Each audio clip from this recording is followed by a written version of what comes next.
A torch guttered in the wind, casting an orange smear of light against the rain-darkened stones. The courtyard lay silent, save for the hiss of rain on slate rooftops and the dripping of water from rusted iron hinges. Beneath the wavering flame, a figure stood, cloak heavy with storm, breath rising in cold steam.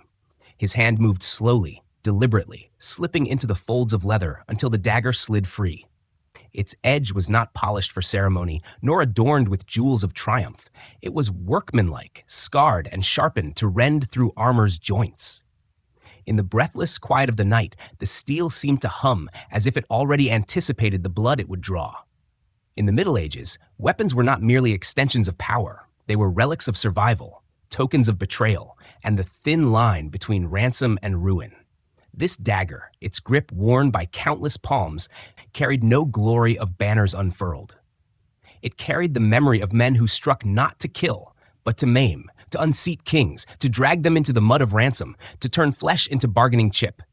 In its shadow, the great narratives of honor and chivalry evaporated, and all that remained was the raw, unflinching truth that even kings could fall to steel meant not to end them, but to break them. Imagine Richard III, crowned yet hunted, helmet clamped tightly as he rode into Bosworth Field. It was not a noble tilt of lances that ended him, but a weapon designed to slip beneath the rim, to tear the veil of protection from his brow. Accounts tell of his helm torn away, his head laid bare to the blows that would erase a dynasty. The dagger was not noble. It was not sung of in ballads. It was a whisper of cruelty in the din of war, a reminder that kingdoms fell not only through grand battles, but through the smallest steel tooth biting where armor yielded. The torch hissed as rain struck its flame. Around the warrior, the castle walls loomed like watchers, their ivy-veined stones dripping with centuries of silent witness. He gripped the weapon tighter, its weight not heavy, but immense. In it lay the essence of the Dark Ages, an age where kings bled like peasants, where the lie of invulnerability shattered against the smallest, most cunning of blades. The air reeked of damp wool and rust, and the warrior's thoughts curled around the weapon like smoke. He imagined the ransom of noblemen dragged from the mud, bound in chains, their fingers grasping vainly toward the heavens. He imagined the quiet cries of the wounded, their moans muffled beneath church bells, tolling for victories that cost more than gold could measure. There was no honor in the strike, only necessity. For in this world, survival demanded that chivalry be discarded as easily as a broken shield. The dagger taught that lesson again and again. Its story was carved into scarred armor, into bones that never mended straight, into the whispered prayers of those who survived, but carried pain like an heirloom. In taverns lit by tallow candles, men spoke not of valorous charges, but of blades hidden, slipped beneath joints, striking the unseen angles where a man's defenses faltered. They spoke of ransom as currency, of captured princes forced to sign treaties in exchange for their mangled freedom. The dagger was as much pen as it was blade, signing treaties in blood where ink would not suffice. Listen to the silence after battle. Hear the wind whistle through banners torn and muddied. Across the fields, gauntlets still clutch broken hilts. Eyes stare glassy toward indifferent skies. In the mud lies a dagger, half buried, its hilt crusted with clay, forgotten by the living, claimed by the earth. And yet it waits, patient, until the next hand lifts it, until the next fate is carved upon flesh. These were not noble tools, but living things, carrying the weight of memory, as if each drop of blood etched new stories into their very steel. The man in the courtyard breathes deeply, his lungs filling with the dampness of storm. He raises the dagger and turns it in the torchlight. The flame flares and glints along its jagged edge, a ribbon of fire running down cold iron. His gaze lingers on the shimmer, and for a moment, he wonders what stories it already holds. Perhaps the cries of a knight dragged from horseback, or the gasp of a noble struck down not by a sword, but by this smaller, crueler thing. Perhaps it remembers the silence after betrayal, when friend turned upon friend in the desperate clutch of war. A raven croaks overhead, its wings beating black against the pale moon. The sound shatters the stillness, and for a moment, the man feels the weight of all who came before him. The dagger is not his. It belongs to history, to memory, to the unending cycle of survival etched into the Dark Ages. It belongs to kings stripped of crowns, to peasants who dared strike in silence, to mercenaries who measured wealth not in coin, but in broken bodies ransomed back to desperate families. And as the night deepens, as the rain eases to mist, the dagger seems to whisper its promise, that no armor is impenetrable, no king immortal, no age untouched by cruelty. It is both relic and omen, pointing us toward the darker corridors of medieval warfare, where ingenuity crafted weapons that defied honor and sought only to end the illusion of safety. The torch sputters once more, and then dies. Darkness folds over the courtyard, thick and impenetrable, leaving only the memory of glinting steel. Somewhere beyond these walls, war drums begin to thrum, faint as distant thunder, calling warriors to gather. The dagger waits, silent but certain, its story not yet finished. And as we leave this moment behind, the road stretches onward, to the siege engines groaning at castle gates, to the burning pitch and quicklime hurled over walls, to the brutal art of tearing stone and soul alike. The darkness has not yet revealed all its weapons. The mist clung to the battlements, as though the stone itself exhaled sorrow. Dawn had barely broken, yet the sky was already aflame with smoke. Across the muddy slope, the siege engines groaned like beasts straining against chains. Their wooden frames creaked, ropes stretched taut, and counterweights slammed down with thunderous rhythm. Then came the scream of stone through air, the heavy boulder hurled from a trebuchet, tearing silence apart before it shattered against the castle gate. The impact was more than sound. It was the earth shaking beneath boots, the dust choking the breath of men and women huddled inside, the cries of children muffled under the robes of desperate mothers. The castle of Stirling had once been a proud sentinel of Scotland, its walls kissed by banners and trumpets. Now it was a tomb in waiting, battered by Edward Fun's Warwolf, the largest trebuchet the world had yet seen. They said its stones weighed more than oxen, that no wall could withstand its relentless pounding. Inside, the defenders prayed with cracked lips, their voices drowned by the roar of collapsing masonry. The smell of ash hung in the air, mingled with the sharp tang of iron, for every strike of stone flung shards of gate and splinters of shield into bloodied flesh. In the courtyard, a young squire bent to the ground. His fingers trembled as he opened a small leather pouch, spilling its contents into the mud. Out tumbled caltrops, cruel iron stars, each point waiting like a viper's fang. He scattered them across the cobblestones, their dark shapes blending into the earth. He knew that when the enemy broke through, horses would stumble, men would fall screaming as steel pierced flesh and bone. This was not noble warfare. This was survival made small and sharp, desperation given iron form. The air was thick with prayers and curses, with the smell of fear that no incense could mask. A priest held his crucifix aloft as stones shook the chapel roof. He whispered words meant to summon courage, but his voice was brittle, thin against the cacophony. Mothers clutched their children tighter, rocking them as if lullabies could keep the walls standing. Each tremor of the earth was another reminder that their world was collapsing, one stone at a time. Outside the walls, soldiers tightened their belts and waited, watching the Warwolf's terrible arm swing again. The sight was mesmerizing, the release of the sling, the whistling arc of destruction.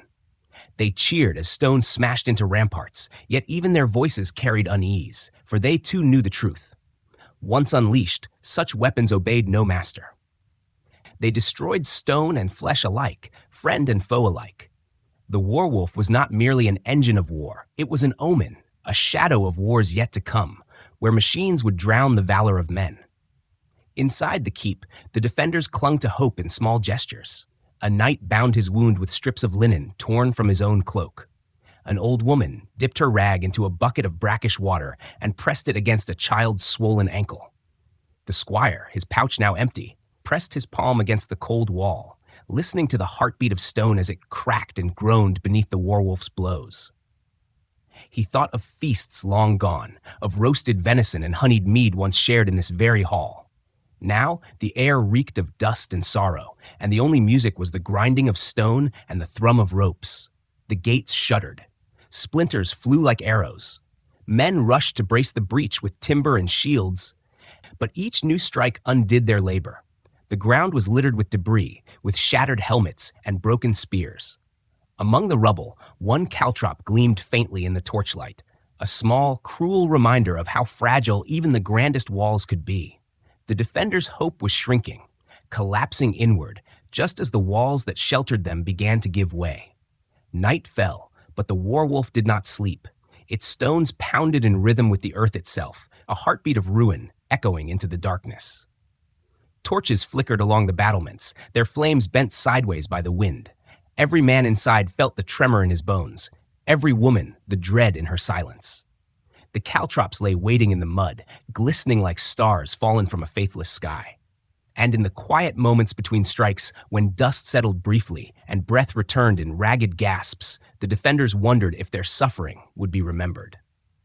Would their screams echo into chronicles, or would they be swallowed by rubble and time? Was this siege merely another stone laid upon history's endless cairn of sorrow? The answer would come not in words, but in the silence after the walls fell. For when the gate at last split apart, when the werewolf's thunder gave way to the rush of soldiers pouring in, the caltrops sang their own cruel hymn. Horses screamed, men stumbled, the sharp stars drinking deeply of flesh. But it was not enough. The tide surged forward, drowning the courtyard in iron and cries. And yet, amid that ruin, the squire felt something unyielding stir. As he gripped his dagger, his eyes fell upon the single caltrop that had not been trampled, not yet bent. It stood upright in the mud, a solitary sentinel of resistance. He bowed his head to it as though to an altar. It was a reminder that even in defeat, defiance lived on, not in banners or songs, but in small, odd, sharp acts of refusal. The werewolf stones had shattered Stirling's walls, but they had also revealed the cruel poetry of medieval war. Survival etched into iron stars, courage measured not in victory, but in endurance. The night closed around the broken keep, and still the caltrop gleamed, waiting for the next chapter, where new weapons would rise from fire and alchemy, where smoke and quicklime would burn more than walls, would sear into eyes and memory itself. The moat rippled with strange light as a clay jar shattered against the shields of men below. At first there was only silence, the brittle crack of pottery on wood. Then the air bloomed into a ghostly cloud, white, searing, alive. The quicklime scattered like ash torn from the bones of the earth, its dust lashing into eyes and throats. Men screamed without words, their cries muffled by coughing, their hands clawing at faces already scarred by invisible fire. Torches fell from their grasp, hissing into the moat below. The stillness of dawn fractured into chaos, and the wind carried with it the acrid sting of burning lime, sharp as betrayal. This was not the clash of sword against sword, not the heroic duel sung in hall and hearth. This was the cruelty of chemistry, a weapon that turned the very air into torment. Quicklime, when cast from battlements, did not simply blind. It seared the skin, gnawed through cloth, turned breath itself into poison. In the storm of siege, it was a phantom more feared than arrows or stones. No shield could bar it, no armor could resist its insidious reach. For the knights below, proud in mail and steel, the dust became their executioner, stripping them of sight and turning their valor to panic. From a lattice high above, a girl watched with trembling fingers curled around an ivory comb. Her hair, braided with linen threads, brushed her cheek as she pressed her face to the narrow opening. She had seen arrows before, heard the crash of stones against gates, but this was different. The cloud rose like a shroud, swallowing men whole, their figures twisting and writhing as if the ground itself sought to claim them. She could not hear her own breath over the cacophony of coughs and screams, yet she smelled it. The bitter reek of lime mingled with the iron tang of blood. She dropped her comb, its brittle teeth breaking against the flagstones, and with it fell the last fragile remnant of her girlhood. Below, the defenders hurled more jars, each one exploding into blinding haze. The besiegers stumbled blindly into one another, shields clattering, horses rearing and shrieking as their eyes burned white with pain. In that moment, the walls did not need arrows, did not need boiling oil. The quicklime was enough, a veil of agony between survival and conquest. But survival came at a cost. For the defenders too breathed its dust, their own throats raw, their own skins seared by what they unleashed. War spared no side. Every weapon, once born, betrayed those who wielded it. The priests spoke of judgment, of purgatory's flames, but here purgatory fell from human hands. What prayer could forgive such cruelty? The lime became more than dust. It was sin scattered in handfuls, sin flung upon the wind. As men wept blind at the foot of the walls, the silence of God seemed louder than the thunder of stones. Was this defense, or was it desecration? The line blurred in the white storm. And yet, in the courtyard behind the walls, life persisted. Mothers drew their children into cloisters, whispering prayers half-remembered from their own mothers. Soldiers rinsed their faces in troughs of murky water, though nothing could wash away the sting. The girl whose comb had shattered knelt to gather its fragments, pressing the broken ivory to her lips as if it might restore something lost. In her silence, the clamor of war became unbearable, as though all the screams of the world had found their way into this single siege. When at last the cloud drifted, when the air cleared enough to see the bodies writhing in mud, the defenders leaned against their battlements, drained not of strength but of spirit. They had held their walls. They had saved themselves. And yet, as they gazed down at the blind and broken men below, victory tasted of ash. The weapons they wielded had not merely defended stone, they had scarred the very soul of those who used them. The sun, pale and cold, pierced the thinning haze. Its light revealed the courtyard littered with clay shards, with broken comb teeth glinting like tiny bones. On the battlements, men coughed into their sleeves, spitting dust blackened with blood. The silence that followed was heavy, more dreadful than battle's roar. For in that silence lingered the question no prayer could answer. What remains of honor when survival demands cruelty? The girl pressed the comb's fragment to her heart, closing her eyes against the light. Beyond the walls, the siege would resume with stones and fire, but within her memory, the whiteness of lime would never fade. It clung to her breath, her skin, her soul. And as the wind carried the last ghost of dust across the moat, it beckoned toward the next chapter of horror. For if men could blind with powder, what else might they conjure with fire and smoke? What else would rise from the forges of alchemy to darken the age that already lay in shadow? The broken comb lay in the dirt, its jagged edges catching the morning sun. A symbol of innocence lost, of war's reach beyond soldiers and into the fragile spaces of ordinary life. The fragment gleamed softly, as if whispering to the future, as if promising that cruelty was not finished, that worse was yet to come. The candle sputtered in the draft, a thin ribbon of smoke curling upward into the velvet dark. A noblewoman sat alone before her mirror, its bronze surface dulled by time, its frame carved with roses long faded from their bloom. Her chamber smelled of wax and damp wool, of lavender pressed into linen to chase away the stench of winter rot. The hour was late, the corridors hushed, and on the oak table before her lay a small pouch. She loosened the drawstrings with trembling fingers, expecting pearls or rings, some sign of affection or promise of alliance. But the gift within was iron, not gold. From the pouch spilled caltrops, tiny stars of steel, each point gleaming like a drop of frost under the candle's glow. She lifted one between finger and thumb. Its edges bit into her skin, so sharp it seemed to drink from her pulse. A bead of blood welled against her pale hand and rolled slowly down, vanishing into the fabric of her gown. The gesture was not accident, but omen. This was not a trinket of courtly affection. It was a relic of dread, a tool of war placed in her keeping. Caltrops were meant to halt the proud gallop of horses, to cripple knights armored in iron, to pierce the souls of men who marched without mercy. But in her hand, they became something else, a dowry of fear, a bridal chest filled not with silks, but with sharpened stars meant to ward intruders from her gates. The chamber's silence pressed against her ears, broken only by the muffled strike of boots in the courtyard below. Dawn mist was already gathering across the cobblestones, veiling the torches that sputtered against the morning chill. She imagined scattering the caltrops across that mist-wet ground, imagined the cries of stallions collapsing mid-stride, the thud of bodies striking earth.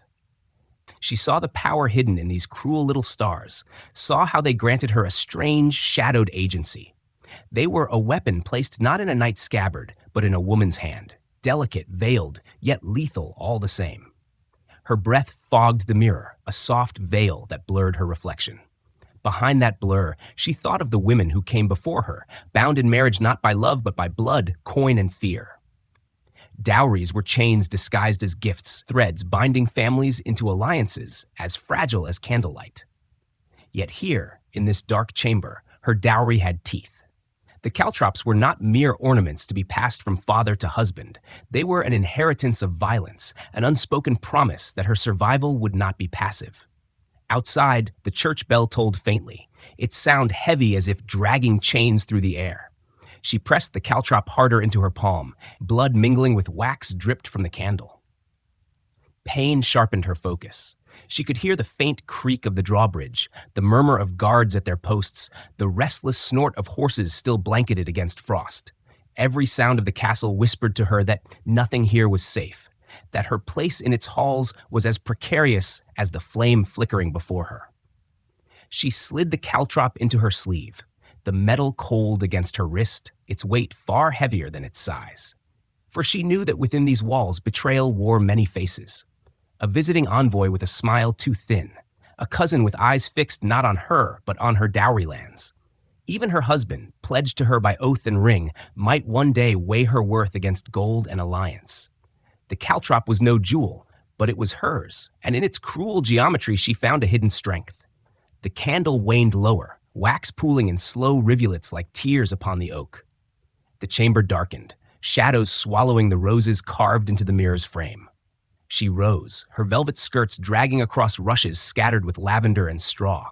Her hand brushed the pouch once more, assuring herself that the stars were still there, ready to be scattered like seeds of ruin should danger breach her door.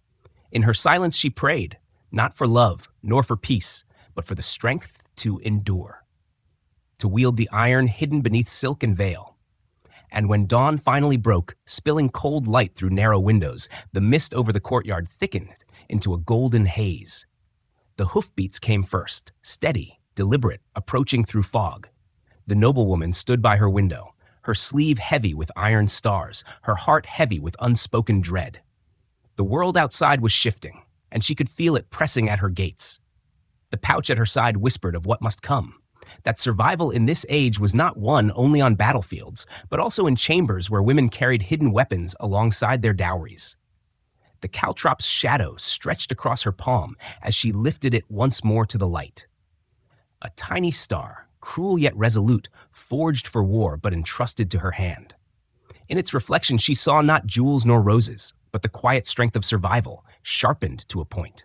She let the image linger as the hoofbeats drew closer, as the fog parted, as the day called her into its merciless unfolding. For beyond this dawn waited thunder, the roar of cannon still young and unsteady, the fire of gunpowder that would shake the very foundations of stone. And the iron stars in her hand were but the first whisper of a storm still gathering on the horizon. Twilight sank heavy across the battlefield, a shroud of smoke and fading sun draped over broken ground. The air trembled with an unfamiliar thunder, not the rhythm of hooves or the chant of drums, but something deeper, harsher, born of fire. A cannon bellowed, its iron throat vomiting flame, and shot, shaking the very marrow of men. The echo rolled across the valley like a storm without end, as if the earth itself had chosen sides in the war. For centuries, war had been the clash of steel, the whistle of arrows, the groan of siege towers. But now a new sound had come, the voice of gunpowder, and nothing would ever be the same. The men at Crécy heard it first. The English cannon, awkward and few, coughing smoke into the dusk. The enemy thought them toys, crude and unworthy of fear. Yet when the iron balls struck, they shattered timber shields, cracked helmets, and rattled the bones of knights who had thought themselves untouchable. The air filled with soot, sparks raining like stars dragged down from the heavens. Horses shrieked, their flanks torn, their riders thrown into mud, dark with blood. The smell was unbearable. Burnt pitch, scorched wood, the metallic tang of iron fused with flesh. The sky itself seemed to recoil, clouds hanging low as if to smother the fire below. In the chaos, a bowman leaned against a splintered cart, his longbow at his side. For hours he had loosed shafts into the air, his arms aching, his breath shallow, each arrow singing its deadly arc. He had lived his life with this weapon, trusted it, revered it as his craft and his survival. But now beside him, a blacksmith stood over the smoking mouth of the cannon, wiping soot from his scarred hands. The bowman's arrows felt suddenly fragile, like feathers against thunder. The blacksmith's iron balls carved holes through centuries of tradition in the space of a heartbeat. For the first time, the bowman understood. His song of war was ending, drowned by the roar of fire. The cannon was still young, imperfect, prone to bursts and misfires. Yet even in its clumsiness, it carried the weight of inevitability. It was a prophecy written in smoke. No wall would hold against it forever. No knight could trust in steel alone. It was not just a weapon. It was the herald of an age when machines would dictate fate, when the human arm would no longer be the sole measure of strength. The night pressed down, thick with fog and firelight. Men stumbled through the haze, their faces smeared with ash, their eyes reflecting the red glow of burning wagons. The blacksmith knelt by the cannon, cradling a warped shot in his hands as if it were a relic. He could feel its heat, smell the sulfur that clung to it. In that iron sphere lay the future, cruel and unrelenting, waiting to replace the wooden shafts and edged blades that had defined his world. Nearby, a wounded knight whispered prayers, clutching the fragments of his shattered shield. He muttered to saints who had once guarded him in battle, saints who had watched over men with swords and lances, not over men crushed by invisible thunder. His voice faltered as he realized his faith now faced something neither prayer nor steel could halt. The fire roared, and his words drowned in the crack of another shot. And yet, amid the smoke, silence grew. Between cannon blasts, the night stretched wide, heavy with dread. Men stared at the black barrels cooling in their midst, unsure whether to see them as saviors or as demons. For the English, they were weapons of triumph, a strange new edge against the tide of war. For the French, they were omens, tearing through centuries of honor and tradition in an instant. All felt the shift, even if they could not name it. The bowman lifted one last arrow, its fletching damp with rain. He nocked it, drew it back, and released. The shaft flew true, striking its mark with the soft thud of wood into flesh. But even as the man fell, the bowman's triumph turned hollow. Around him, the cannons waited, their iron throats eager for more. His arrow was just a whisper now, lost in the chorus of thunder. The blacksmith set the warped shot down, its surface glistening in the firelight. He thought of the forge, of sparks dancing on his arms, of iron shaped into tools for harvest, for life. Now his craft was married to death, his fire no longer giving but taking. He wondered if his children would know the longbow, or if their world would be drowned entirely in smoke and powder. The night deepened, the fire dimmed, and the battlefield lay in uneasy quiet. Cannon sat like silent beasts, their bellies empty, their mouths still smoking. Men huddled in the darkness, not daring to sleep, for the memory of thunder lingered in their bones. And as dawn crept pale across the horizon, it brought no peace, only the certainty that the world had shifted. The cannon had spoken, and its voice would echo through centuries. Its thunder would grow louder, its reach longer, until no city, no fortress, no king could ignore it. The bow would fade, the lance would fall silent, and the sword would be little more than a relic. The age of fire had begun. And as the first rays of morning light touched the blackened barrels, the silence deepened into a question that haunted every heart. If war itself had changed, what would become of those who still clung to the old ways? Beyond the smoke, in the shadows of future battlefields, new weapons waited to be born.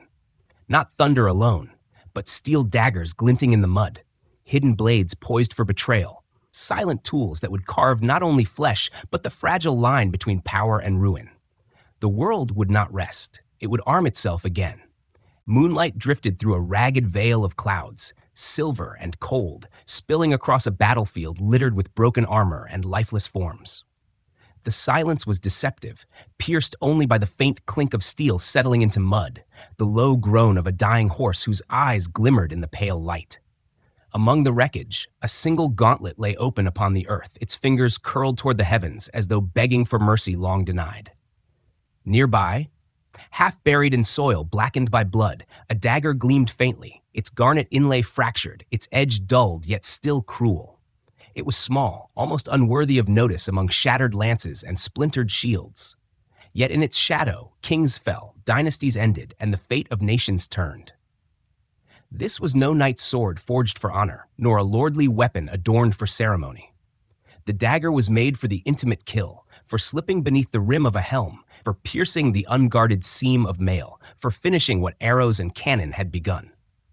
Its power lay not in grandeur, but in betrayal of defenses once thought unbreakable. On the field at Bosworth, such a blade tore away Richard III's last protection, wrenching his helm from his skull and baring his head to mortal blows. In that single moment, beneath the watch of the indifferent moon, the line of Plantagenets was severed, and a crown passed not through ritual, but through blood. A monk moved through the carnage, his robe hem soaked in mud, his lips whispering prayers that faltered as he beheld the scene. His candle had long since extinguished, yet he carried his voice like a fragile flame against the night. Kneeling beside the fallen, he reached for the dagger, hesitant, reverent, as though it were a relic. Its hilt was slick, not with jewels, but with memory. The memory of a king gasping in the mire, of men shouting allegiance to Henry Tudor as Richard's lifeblood pooled beneath their boots. The monk's hand trembled. To touch this weapon was to touch the end of an age. The wind shifted, carrying the stench of smoke and sweat mingled with the sweet, cloying rot of blood. Frost gathered on the edges of helmets left abandoned, their visors gaping like hollow eyes. The monk's breath curled in the cold, rising like incense into a sky deaf to prayers. He pressed his palm against the dagger's hilt, and in that instant he felt not only the weight of iron, but the crushing burden of history.